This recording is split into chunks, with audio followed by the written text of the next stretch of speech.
read this really fascinating essay about Emily Ratajkowski in reaction to her viral essay, Buying Myself Back, which you might have seen circulating the internet last year, or actually it was 2020. Wow, time is lost all meaning. Anyways, in this essay by Haley Nauman, it asks the question, is Emily Ratajkowski the type of figure that we should consider as she is perhaps emblematic of a larger societal and cultural trend? Which is to claim that you are subverting a sexist, misogynist, heteropatriarchal system by participating in it and getting capital for yourself, thereby situating yourself higher up on a hierarchy that is still exploitative. I think these types of questions are super fascinating, and I think that Haley Nauman explores them in an incredibly self-aware way. One of the things that I really appreciated is that she noted this trend where celebrities, by way of revealing personal anecdotes, will just completely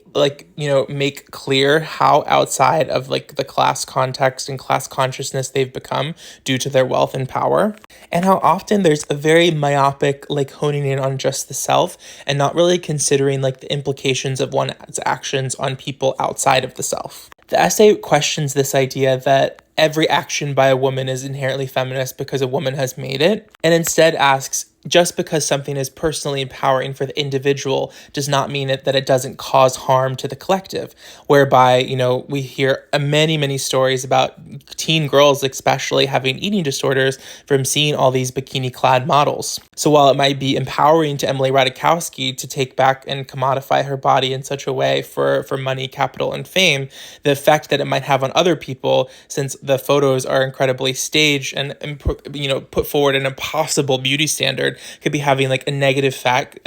effect on the collective. Thinking about intent versus impact. Here she says, of course the photos she shares never show her naked in a casual way, say hunched over a table or cooking, but rather always taut, tan, posed, cropped, and filtered, betraying a different motive. I think this essay is really important because it's approaching a topic that, especially in modern liberal discourse, is one that liberals have tended to glob on to this ideology. I, of course, am a uber leftist, uber liberal, but the ideology that anything that the person who's oppressed in the system says is the best thing is just immediately the right thing. And especially with these people who are upholding systems that really feed into body insecurity, fat phobia, race hierarchy, thin privilege hierarchy, able-bodied hierarchy,